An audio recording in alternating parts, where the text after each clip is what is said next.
Welcome to Kings of Kimuras, your one-stop podcast for everything from mats to the stars. Join us as we dive into the heart of Brazilian Jiu-Jitsu, explore the thrills of MMA, and groove to the beats of music.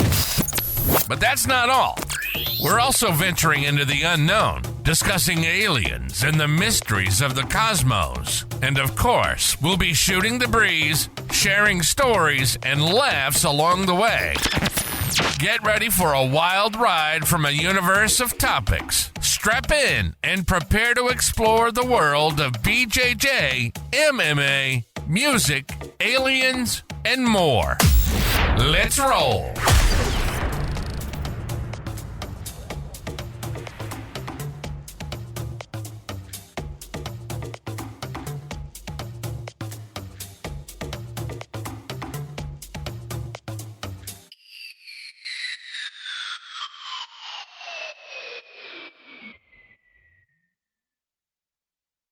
Okay, guys, welcome to another episode of the Kings of Kimura podcast. This is a Sunday morning. What is today's date? I think it's like the 14th. Yeah.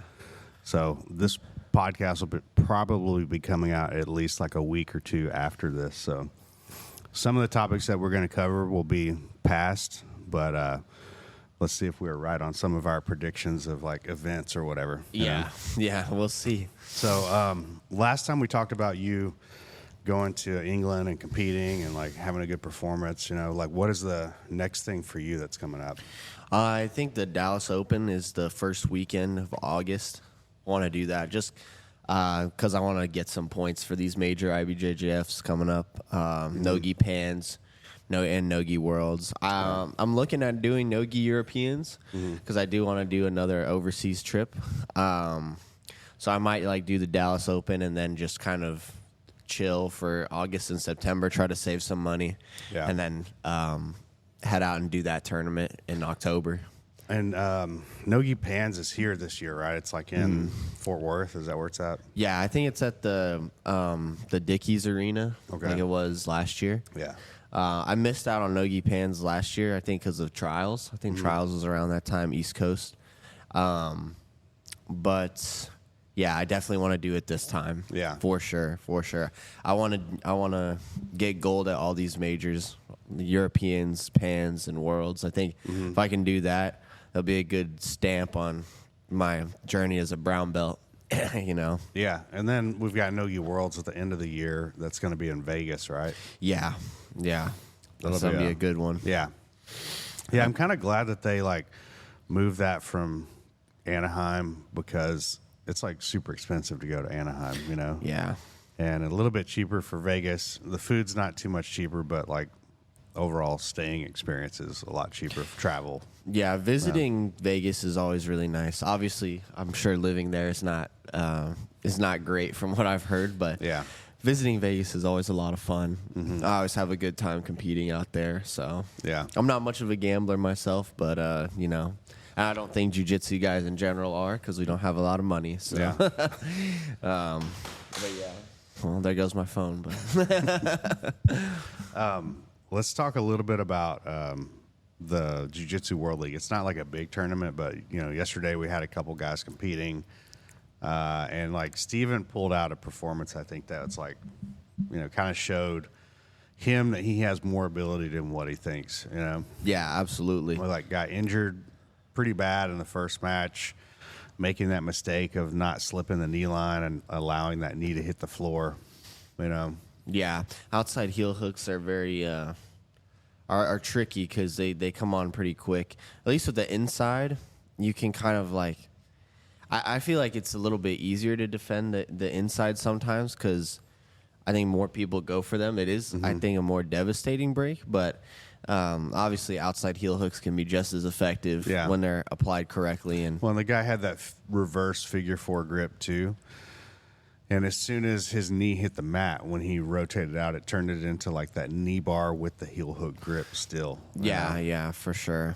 So it was tough. It was a tough first match, but the medic got him wrapped up. And then I was actually coaching another one of our guys on another mat, but I was still watching his match from the other side, and he was like playing this strategy of because obviously he like really couldn't stand up to pass. He tried at first. You know, yeah, he did like a good 30 seconds of trying to pass, but yeah, you could tell his leg did not feel good at all.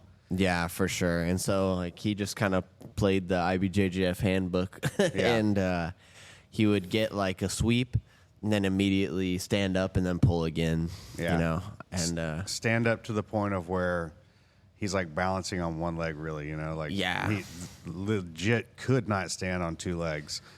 And, even the referee was like, what is this guy doing? Well, because there was a couple of times where instead of him standing up, he would just sit back and give up the 2 points, you know, and which is like you can play that game when you're ahead, and he was ahead. But I think the fact that he showed he could change that strategy in the middle of this, you know, with the injury of like, oh, shit, I need to stand up and then to get the guy to stand with me, and then I'll just pull, and it negates all of that negative. Yeah, for sure. I just thought that was funny. I'm like, dude, this guy's knee's injured, man. What do you want from him? Like, he's doing what he can. Like, he's trying to play strategy. He's probably not going to submit this guy, but he is still trying to win. Yeah. And I don't know if you saw it, but there's like a clear moment where Steven like brings his hand up to tap, and then he decides to keep escaping, and then he brings his other hand up to tap, and he like gets this close to the guy's butt and then rips his hand away because his foot pops out at the last second. The guy was faced the other way, so he couldn't see anything of it, but the referee was there. He was watching. He didn't see the tap. But I could hear people in the background like, did he just tap? I think he just tapped. Gave him a good old Brazilian tap, you know? Yeah, I mean, but it didn't look like he actually. No. He was in some, some compromising positions for sure. I think that's just one thing that, as a whole, that we need to work on is just avoiding entanglements and staying safe while passing. Yeah.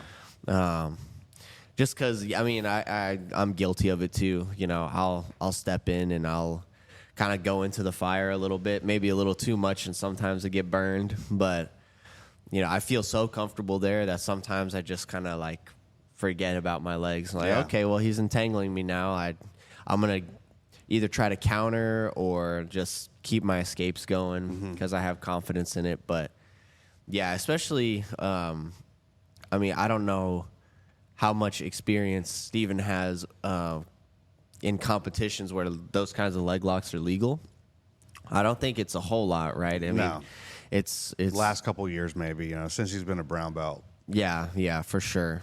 Because before that, he was kind of doing like more IBJJFs and stuff. Yeah, gi-related events. Yeah, and that's kind of like, you know, that's the trade-off, right? Is like you know how to play the IBJJF strategy, but now your leg lock defense is just a little bit behind. Yeah. But always room to improve, always. Yeah, he's definitely getting better. And in, you know, his second match, he showed that there were some times where the guy had like good entanglements on the leg, but he would escape. He was listening a lot better too. I feel like, you know, everybody's first match, it's hard to really find your groove. You just have to go out there and you have to do it. And by the second one, you're like a lot more focused and locked in. You're listening more.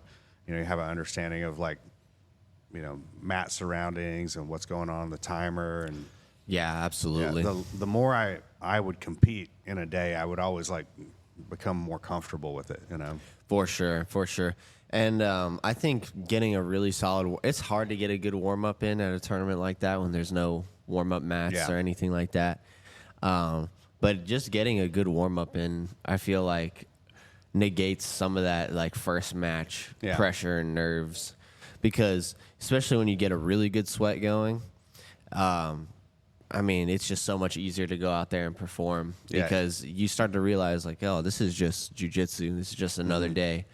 You know, like I can still go out here and perform. Even though I'm feeling nervous, doesn't matter. I can still come out here and do my thing. Yeah, I'd say the negative is like I enjoy that venue because it is like a big venue and nice, but like the separation between the fans or at least like the fan area and where the coaches are at and even competitors is like so far. There's like you got to go back and around upstairs and right. Yeah, you can't. It's not like other events where you can bring your own warm up area and warm up, and that's the one negative about a lot of these events is they just don't have a warm up area. They expect you to when you go to the gym and you warm up, you have access to foam rollers or mats or movement area, and then you go to a tournament and it's concrete. Yeah, it's like completely different than what you're used to. Yeah, for sure. So I think like building that, if we think about like warming up for competitions where there may not be something like that, you have to figure out some type of routine. And that's something I want to talk about this weekend. Our competition training is like helping people figure out some kind of warm up that feels normal to you that you can also do pre-tournament.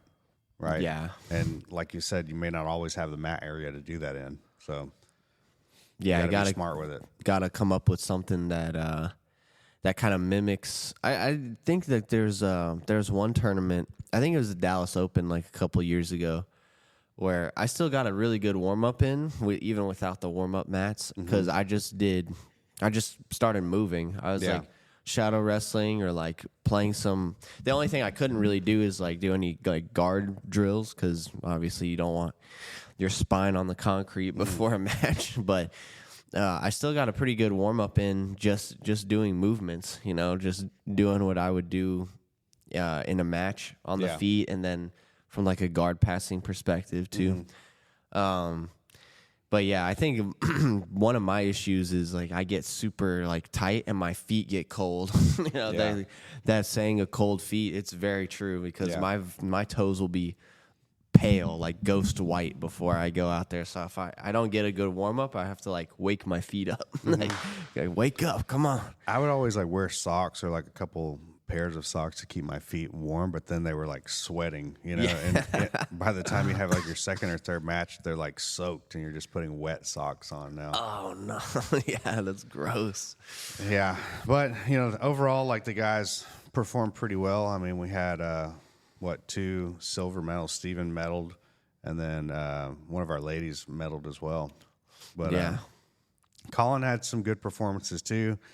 I think he just got that heart rate too elevated, like perfect storm for, getting sick, and it happens, man. I mean, that happened to me. I was like, oh, this definitely looks familiar. I was in the same boat. But he still, like, all the matches that he won, he was really dominant. Like, he was getting takedowns. He was taking the back. He was getting to mount. Like, he was getting to dominant positions, even though he was not feeling the greatest. Yeah. But so, like, that's all you could ask for as a coach. Like, Sure. I know you're not feeling too great right now, but just, try to do the best that you can. And he went out there and dominated these guys. Yeah. Yeah, he had a good performance from what I saw. And we had Skylar, who's like one of our newer guys, transfer from another school. He competed in his first match, which I did see and coached him in. He was attacking well. I think the other guy was just like extremely athletic and like really good defensively, and just put the pressure on him, and I didn't get to see his second match because I was with Steven during that time, but he definitely like was chaining attacks to get together well. I think it's just getting that like adjustment on the finish, Yeah, for sure. The finishing is always the hardest part. Yeah. Getting guys there is not easy, but I'd say easier than trying to finish. Yeah. I even feel like for me now, there's not a lot of times that like I'm finishing upper belt guys, but I'm like maybe positionally controlling. But it's definitely like as you get better at your finishes, people get better at their defenses. Yeah, so you have sure. to figure out new ways to set things up and get reactions and and just like keep it tight. Especially, I mean, everybody knows if you get mount and you get both arms up above my head, okay, you're probably going to go for an arm bar here. Yeah. So, like when you move into that arm bar, I know like Tynan Dopra's done this. I did it in one of my matches at Nogi Worlds, but you kind of like shelf the other arm, you get that arm out of the way, and then you can attack the other one. Yeah. So whereas like, lower belts, they're like, oh, the arm bar's here. I'm just going to like spin sit off back and get it. Yeah. rip it. Like, no, I don't think that's really going to work as well as you think it's going to work, Yeah. Yeah, the longer you go in training, you understand that like the smaller the steps, the better, really. You know, like you want to make all your adjustments possible. I think that's, you know, you talk about setting up submissions. It's like you want to be able to like set it up when the person is tired as well too, right? So you go to something 2 or 3 times. Don't get frustrated. Don't lose it. Just go back, reset, attack again. Yeah, just reset the system and then keep going. Keep going.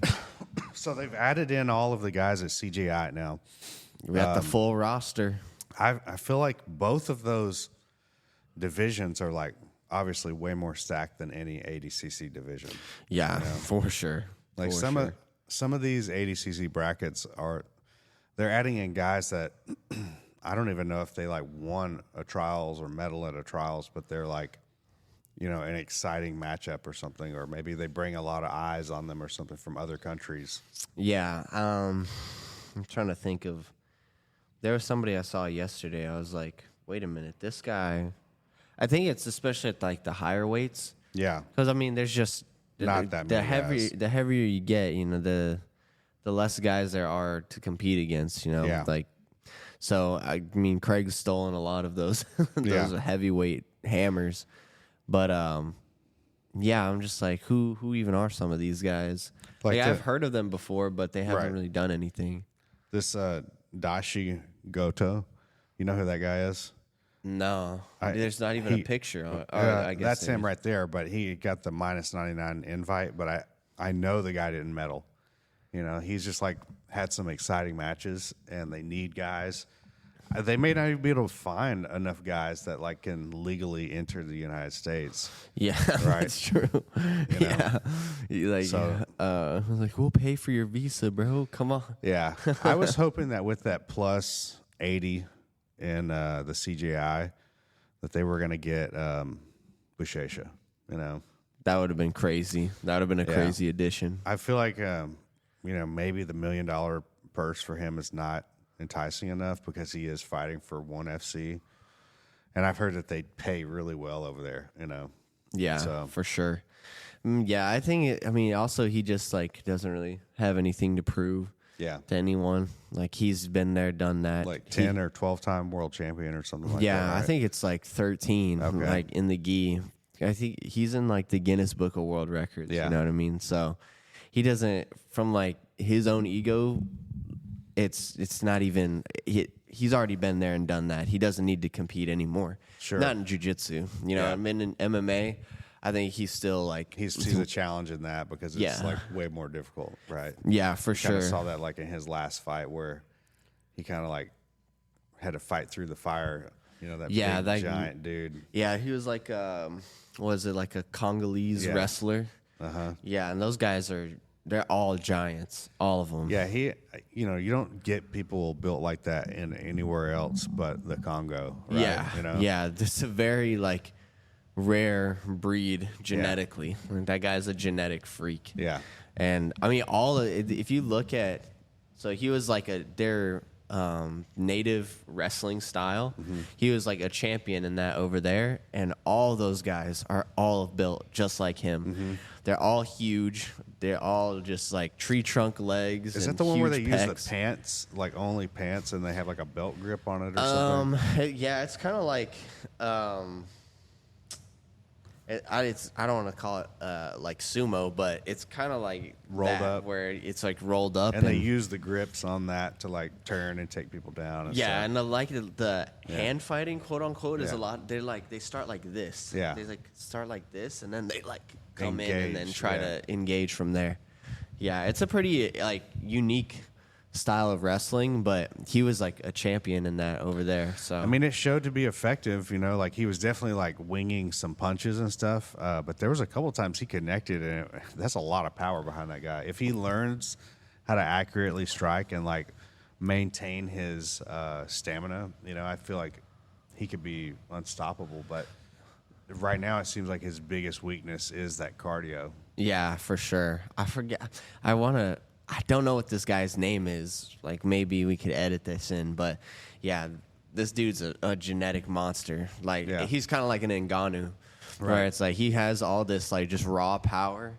And if he can kind of hone it and focus it into his techniques, then he's going to be a real problem for sure. Yeah, I don't even think that guy needs to learn submissions. Like No, just like get you down and then ground and pound you. He put you in half guard, Yeah. posture up, and then just rain bombs. Exactly. Yeah, yeah. Get in that like true half guard where his like knee is on the mat between the legs and just start hammering fisting. Yeah, that's a scary. I would not want that guy on top of me. That's for sure. So the last guy that they added in CJI, what is his name? For the plus 80, Yeah. right? Greg Kirkvliet. Yeah, he's like a D1, the number one D1 wrestler. Yeah, he just won nationals Okay. at heavyweight. But He's they're, really like, tough. He's the number one D1 wrestler at heavyweight, right? There is no like absolute type tournament for. Yeah, no, that would be so cool if they had Yeah. something like that, because I think you'd see a lot of upsets. But yeah, he's the number one in the country at heavyweight. I think he just graduated. Like this is his senior year, Okay. and he won finally because.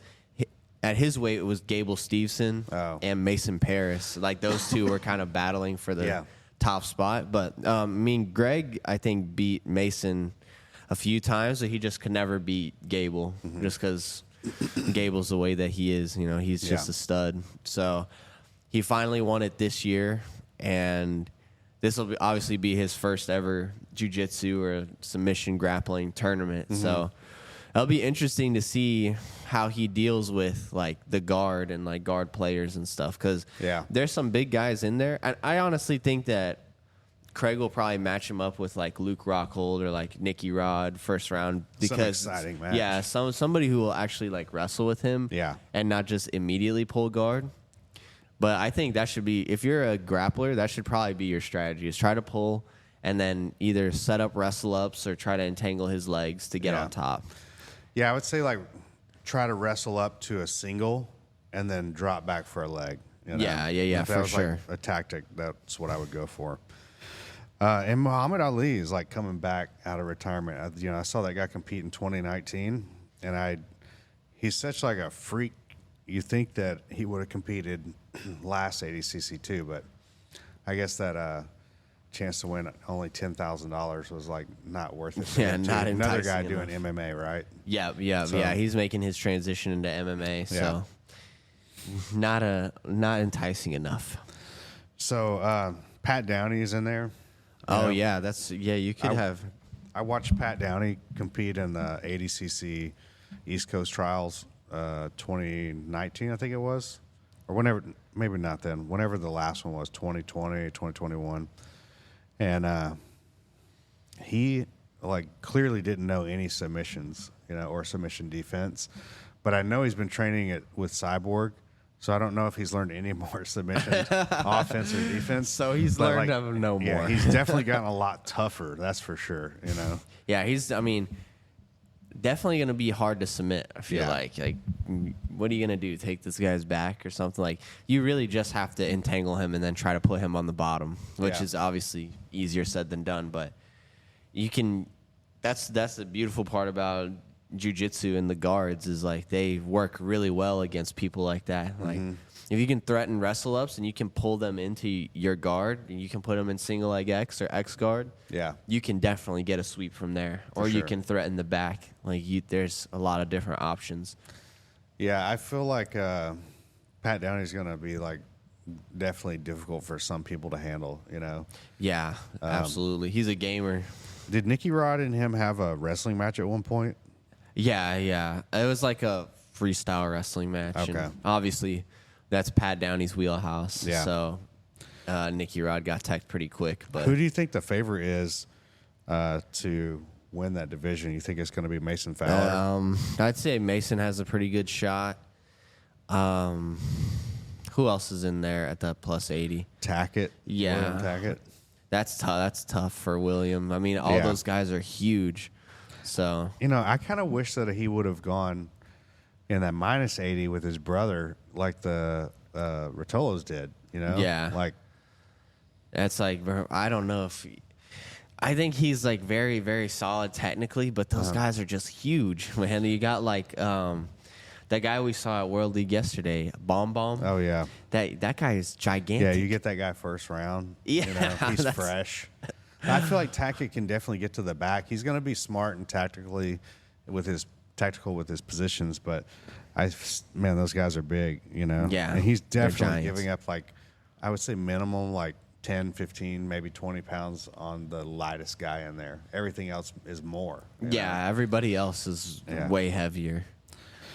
So we got that in the minus 80. Who do you think is the favorite in there? I mean, I don't even. That's such a stacked bracket. I'm don't even know. surprised that Barbosa was able to make that division. You know, like he's shrunk a little bit. I think maybe the acai is like wearing off a little because he did. He was like a heavyweight or like super heavy IBJJF for a while, and then he had a match with Pedro Rocha at like medium heavy or middleweight. I was like, this guy's a middleweight now? Mm-hmm. This is crazy. Like, I think because he was also trying to do MMA, and it didn't work out for him. Yeah, I don't know what happened with that, but that's probably why he's a little smaller now.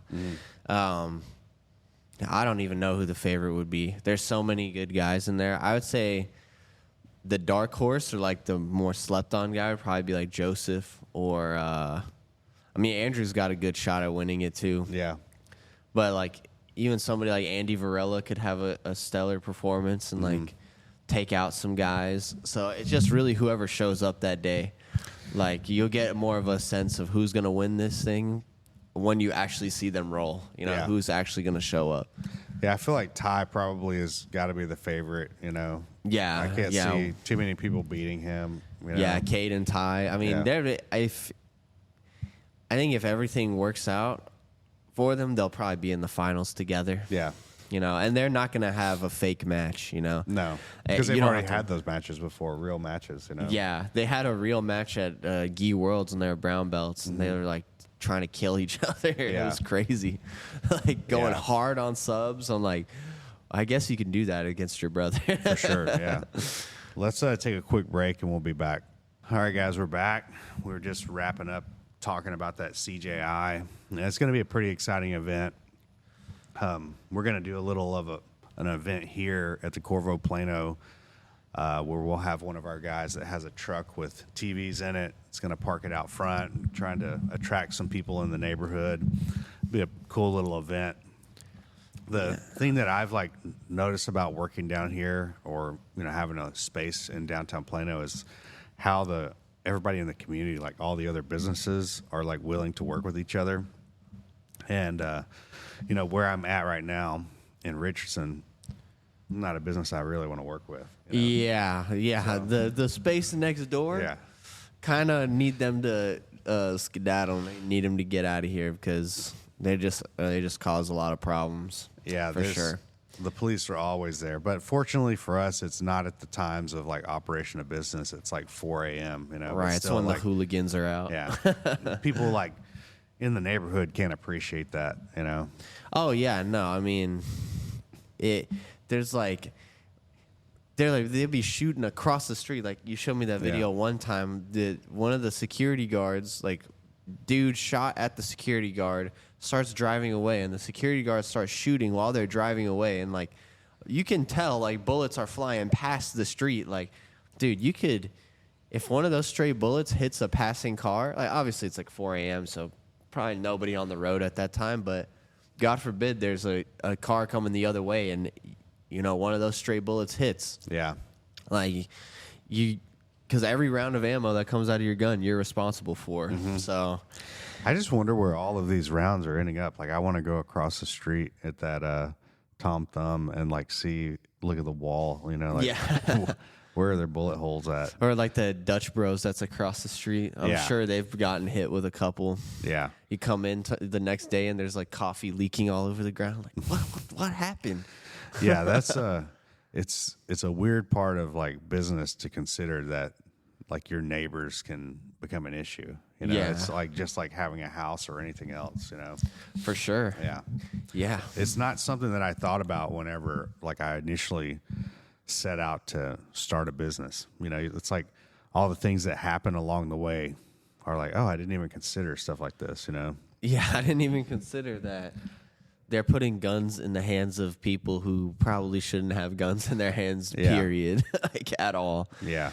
And let alone like high-powered rifles, you know. Like, do not put a rifle in this guy's hand. Like this, there was another incident where this guy was like simping for this girl, trying to impress her or whatever, and then she takes his pistol and then starts shooting it. First of all, it's right next to this dude's head. Yeah. And then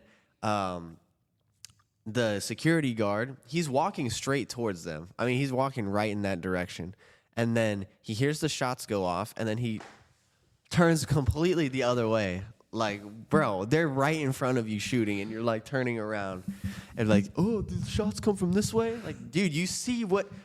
There's, like, sparks coming from this direction. But like, they're, like, in full tactical gear, too. You know, like, they're going to war. Yeah, they got the whole SWAT outfit That on. guy was there yesterday after Open Mat. Did you see him standing out there? This dude was built like a oversized G.I. Joe. You know, like definitely on one of those, steroids. like, dude, he was huge. I don't know how big that guy was, probably like 6'6" or something, but easily like 260, you know. Yeah, that's the guy you do not want to mess with. I saw a video one time of him where he got in a fist fight with somebody. Did you ever see that one? And he knocked the dude out. Yeah. But in the process of him like knocking him out, the guy's gun flies off of his hip, you know? Oh, and like, that's so right. now, not only is he like still beating this guy up, but he's also like, every time he hits the guy, he looks for the gun. Now, hits the guy, looks for the gun. And finally, he grabs the gun and puts it back on, and then like beats up another guy too. You know, it's crazy. God. Like what started the fight was one of the employees of that business sucker punched the guy. And he fell into the big guy. And so when he fell into him, he thought he shoved him and attacked him. So he beat him up. The dude's already rocked. But instead of like him just being like, hey, what just happened? You know, his instinct was to beat the guy up. He's just waiting really to beat somebody up. Oh, yeah. There's too much testosterone and trend running through this guy's system. Yeah. No way a guy like that lives another 10 years. Like, not alone just doing the amount of steroids, but like that lifestyle of like shooting and assaulting people. You know, like somebody's gonna either come for that guy or something's gonna happen randomly. Yeah, for sure. When you live a life like this, and karma's definitely gonna come back around and bite you. Even if the steroids don't kill you, it'll probably be somebody else who comes by who you beat up. Yeah, it's like yesterday when Steven got his knee hurt, you know, I think it was earlier this week or last week where he hurt KJ's knee. Yeah.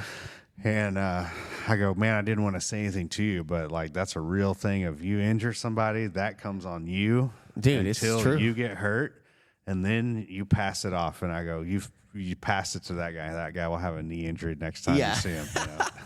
Yeah, you passed it off, dude. I mean, you're absolutely right. Like, even if it's not intentional, you know, like it's that stuff still happens. Like, because to a certain degree, like in jujitsu, obviously you're trying to force a person to quit. So you're having to a certain extent, put them in some kind of physical pain. And so like with that considered, it's like you can't be really surprised when stuff like that comes back around. Mm-hmm. Like I know in my first super fight, I injured this guy's leg a little bit with the inside heel hook, and then I think like a few super fights later, I ended up getting my knee like almost a full MCL tear, you know, in my knee from like a Kani Basami, and I was like, well, that's just kind of like the game that we play here, you know. It's like if you injure somebody, even if your intentions are, man, I just wanted to put this guy in pain so he'd tap, you are trying to break a limb out there. Like you are trying to put this guy in so much pain that he's either got to tap or his limb's going to break or he's going to go unconscious. So that's just the game. That's the risk that you take when you step out there. It is for sure. Yeah, I always I would much rather like choke somebody out than break somebody's arm or their leg, you know. But like I've definitely like injured somebody's knee or their arm before, and it's just part of it. And you know, I was never the type of competitor that would like apply it to where like it was going to break, and then I would like back off of it. I just always went 100%. Yeah, you just got 100%. I just expected the same thing from everybody else. You know, like I think if you go in with that mindset of like, hey, if this guy catches a sub, he's not going to go light on it. You can either learn to tap faster, or you are more aggressive in your submission offense. Yeah, absolutely. And like just being a competitor, I know you kind of wanted to talk about this a little bit, but when you're a competitor, you're very much like thinking of yourself most of the time. You know, like you're in a very selfish mindset. And when you go out and do a tournament with that kind of selfish mindset, you're not worried about the other guy. You're not worried if he's like going to be okay or not after this, you know, like you're trying to go out there and do some damage. And, like we said, that stuff will definitely come back around, but being a competitor is very much a selfish thing. Like Hamza Bahal talked about it. I saw when he got his like second or third degree, he was kind of because at that point he was more of like a business owner and he running his own gym. And he was like, yeah, for a long time, you know, I was a very high level competitor, obviously. And I had to just worry about me most of the time. Like 99.9% of the time, I'm having to worry about me and my career. But now that he had transitioned into being more of a business owner and a coach, it's not about you at all. Like it completely switches from you being selfish to you trying to elevate everybody else in the room. You know, you very much switch from being a selfish person to being like a people person and worried about bringing people in, bringing the right people in, not bringing in people who are like crazy or going to be a detriment to the gym.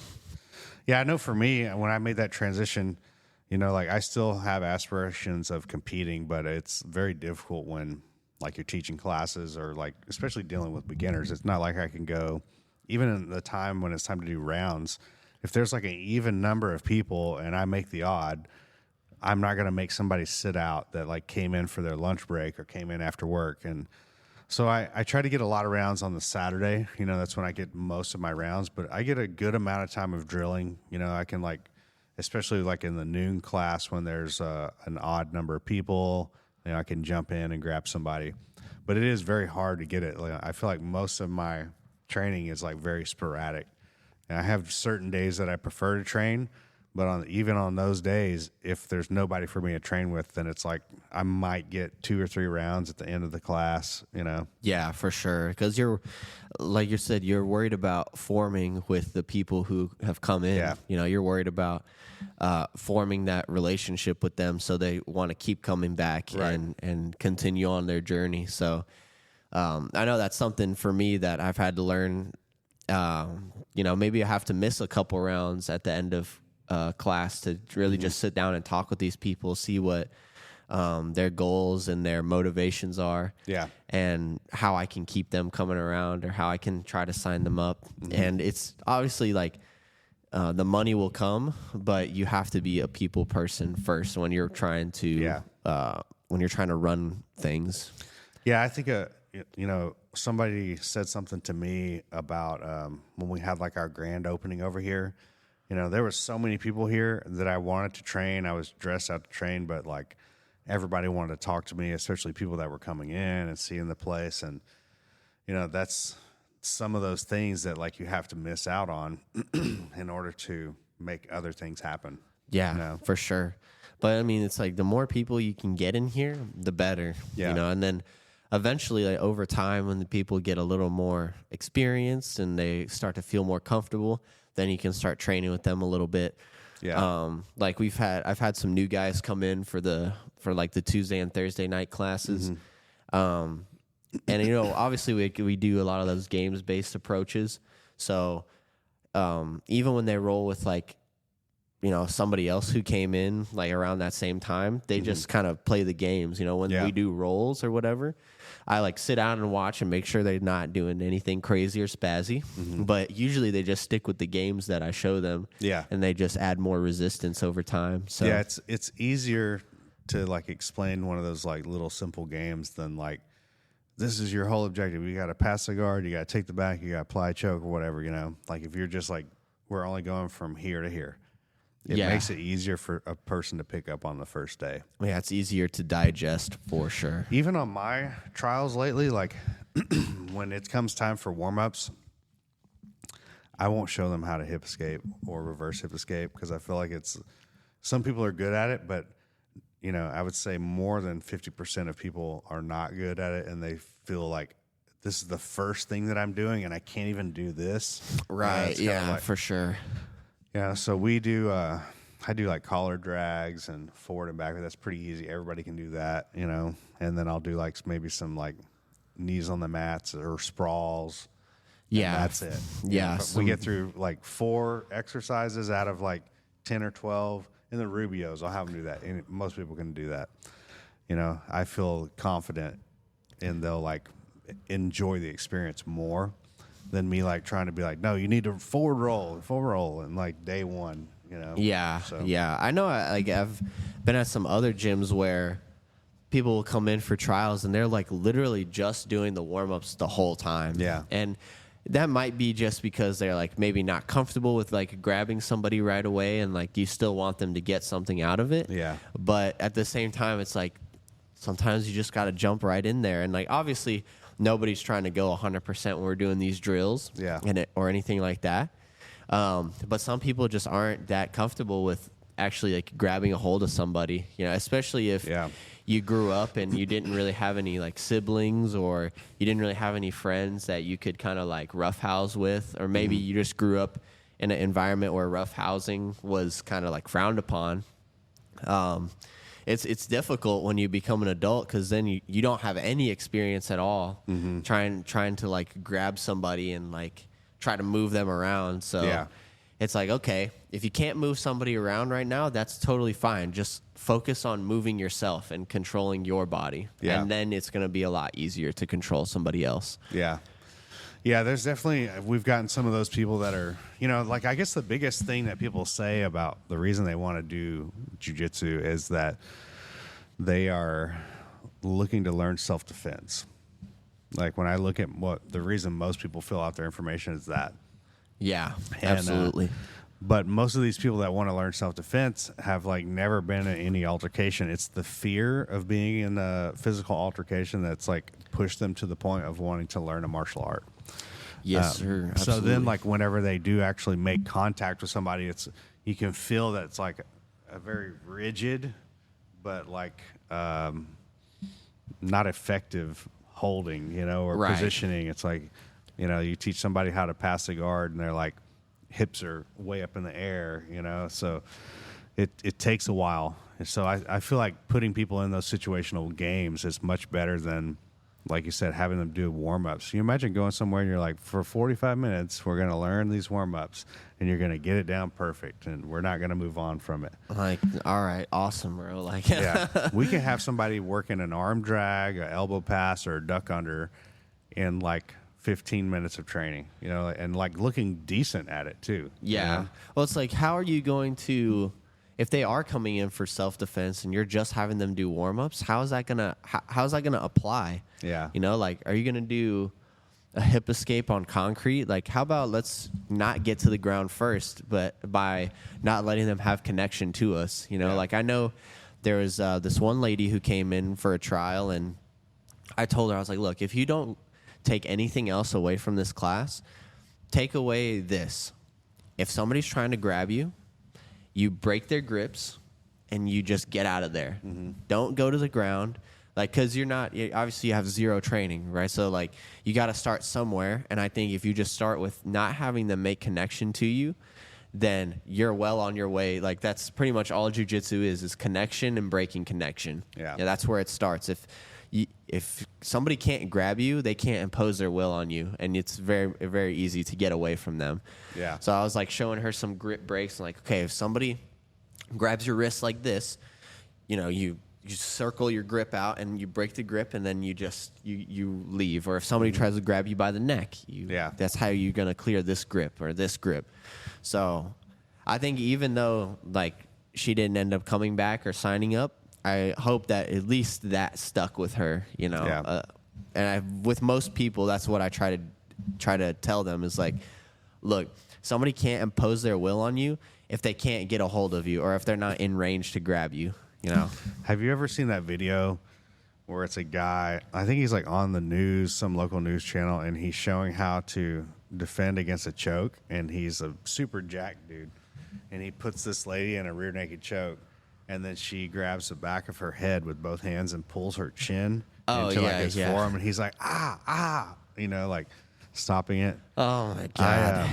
I posted a video about like a good Samaritan in Guam that was able to like stop a guy that had shot someone and caused a wreck. He was able to subdue this guy with like a rear naked choke. Oh, I saw that video. Yeah. And like everyone is like, that wouldn't work. You know, that wouldn't work. Like, what if I just gouge your eyes out, bro? People are like, I'll just punch backwards, you know, like I'll punch over my head. Like that is so ineffective, especially if you're able to turn your face to the mat and keep their head as like a block, you know, like the only way you'll be able to punch is up and around, and it's just not effective. Yeah, there's no power. You're going for to sure. sleep If you have before like you do a knife or something, you know, yeah, but then like, what if the guy on the back had a gun? You know, like the people on the internet are pretty funny because they will like create these scenarios like past what the video shows. Right. Yeah. It's like, well, if it was me, well, if it's you, dude, you're probably getting put to sleep. Yeah. But there is like a real potential issue. You know, it happened in New York where that Marine choked out a guy and killed him. Yeah. But I don't know if that guy was like assaulting people or was he just like, you know, getting loud and aggressive with people. Yeah, I don't know. I don't really know the context of that video, but I mean, from what it looked like he was, at the very least, harassing people and threatening physical violence. You know, and I think, especially if the person's kind of unstable and they're threatening physical violence on other people, you gotta deal with this guy. You know, you gotta put him down. You just have to be aware of the city and state that you're in when you're doing stuff like this, and also you need to be aware of like, you know, how long can you hold a choke before somebody dies. And the guy in Guam, he applied the choke to where the guy would pass out, and then he would loosen off of it and allow the guy to come back to and wake up, and then he would choke him and put him out again. So if you're going to do it, I maybe that's the way to do it. I'm not sure, man. I would hate to like choke somebody once and then like they're in a coma or something and I'm like in prison for life for helping someone. Yeah, they have like a seizure or something like that. Yeah, because you never know, you know, if especially if they're on some kind of drug. Yeah. You know, if you put them completely unconscious while they're on drugs, they might not even if you loosen up on the choke. Yeah. Like, and they do get blood back to their brain, the drugs might just keep them unconscious. You know, like especially if it's something like fentanyl or something like extremely strong. Right. So, yeah, it's like, how do you try to subdue this guy without having to like put him completely out or like cause any like physical damage? Yeah, I don't know. I mean, that's a tough one. I think of like when I do that police training, most of my stuff is getting the back and then just getting double wrist control. Yeah. You know, I feel like that's probably like the best control you could possibly get in. I was like taking their hands and putting them behind their back, you know, like a resting style, but then like, okay, here's like my vital organs and like my balls are there. So like, it's probably not in a self-defense situation, don't put somebody's hands where they can grab something that you don't want them to grab. Yeah, so absolutely. I feel like the double, you know, maybe like body triangle and double wrist control, flattening them out, or even like pinning their hands against the chest with that body triangle or the hooks in. You know, that's got to be your better option. Yeah, for sure. It's like and then if they try to turn, like maybe riding the legs, like keeping the legs controlled, and then controlling the upper body, like 2-on-1 on the wrist, like Dagestani handcuff style. Yeah, I know a lot of the police training they show is not mount. It's like leg riding where you're keeping the knees pinned together. You know, it's a lot easier to kind of control somebody there as opposed to being where they're flat and they can, even if they don't know how to bridge, right, they're still shoving you off and sometimes get you off balance. So if you can shut down their legs, that's probably a lot better option. Yeah, absolutely. All about the control. Yeah. So you got anything coming up you want to talk about? Any sponsorship opportunities that you got recently? I know you're not like really. working I on am one. still looking for sponsors. Yeah. You know, like I said, I do want to. It's in Rome this year, but no gi Europeans. Mm-hmm. So if you're interested in sponsoring me, please do hit me up. You can find me on Instagram. You can find me on Facebook. I don't have Twitter because Twitter is a cesspool of just nonsense. So I try to stick to just Instagram and Facebook. All my information's on there at DRamosBJJ. The more sponsors I can get, the better, you know. Even so, I know some people don't like how my feet look on camera. So if you're like a sock sponsor or something like that, whatever. I'll take whatever I can get. Any help that I can get will be greatly appreciated for sure. Awesome, man. So another episode down, and we'll see you guys next time. Thank you. And that's a wrap for today's Kings of Kimuras episode. Thanks for joining us on this epic journey. Remember to keep training, stay curious, and always be ready for the next adventure.